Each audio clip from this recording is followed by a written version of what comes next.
Yeah!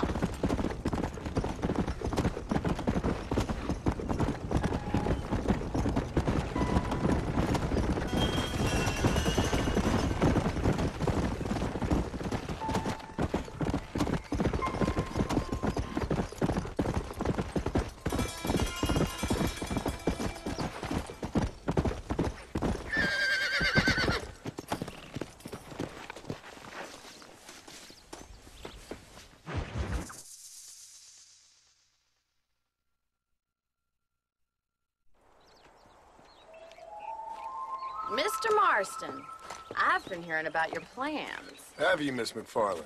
Yes, from Lee Johnson, to settle here and build a life for yourself. I'm afraid those aren't my plans. See, I already have a life. Well, I had one, and I'm trying to reclaim it. Or maybe what you could say is that I had two, and I'm trying to end one of them so the other can survive. You do so love to talk in riddles, Mr. Marston.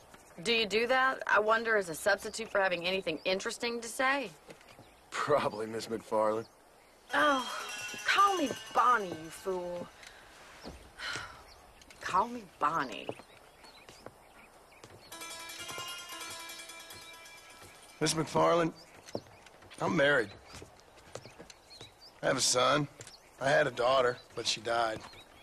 Years before that, I rode in a gang. We robbed banks, trains, held people ransom. We killed people we didn't like. Bill Williamson was in that gang.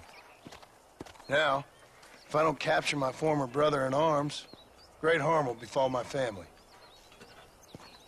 Now, I don't suppose any of this is very interesting to you, but I hope it explains why I wasn't so eager to talk about it.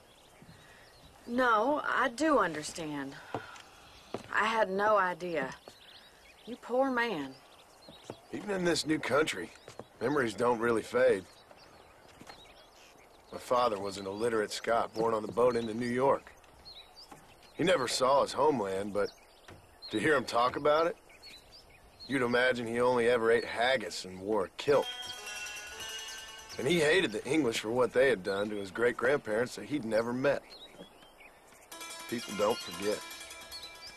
Nothing gets forgiven. That's true, especially when it comes to money. And you know, even now, after all his labors, my father's debts are still terrible. I worry every day about us losing the ranch. It would kill him. My father died when I was 8 years old. His eyes were, well, let's just say he was blinded in a bar fight south of Chicago. My mother died during childbirth. She was a prostitute, and he was her, well, I don't know what he was. So I was sent off to an orphanage and ran away and fell in with a gang. My word. What a difficult life you've lived. The leader of the gang taught me how to read, taught me how to see all that was good in the world. He was a great man in a way.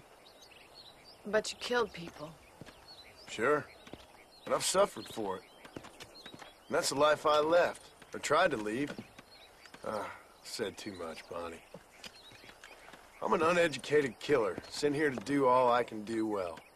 Kill a man in cold blood so that another man may do his part to cut crime in an area, and a rich man can be elected governor on the back of these promises. Civilization is a truly beautiful thing, Mr. Marston. Listen, can you help me? Well, I can try. What do you need, money? No, nothing so complicated. I need an extra hand to take out the herd to pasture. Sure. Point me in the right direction.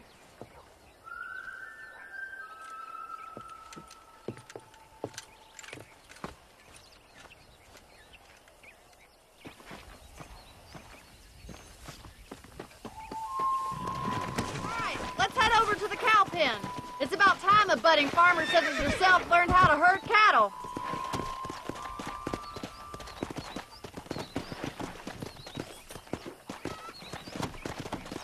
Thank you for telling me all that back there.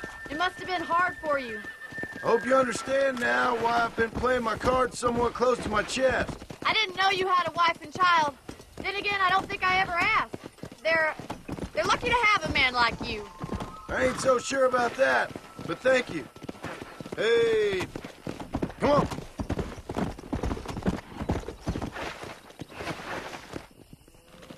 Good to see you, Mr. Farland.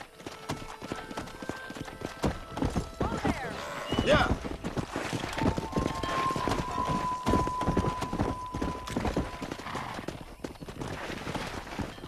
Come on. He's got it. Slow down. Whoa. Drive them down the road, Mr. Marston.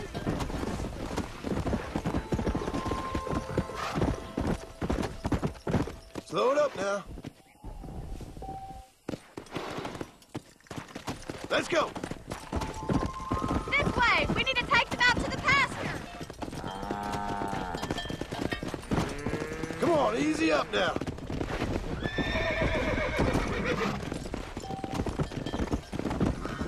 Easy. Slow up.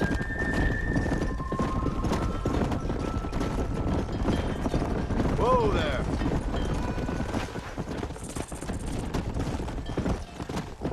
Yeah. Easy.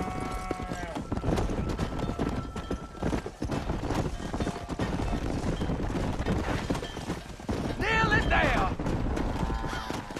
He's just showing off now. Hire Herb out to the far pasture for grazing. Let's go. Come on.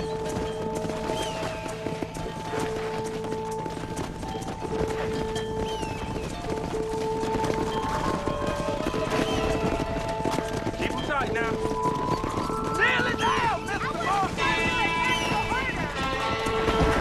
Stick with him, Mr. Marston. You're getting there. Whoa there.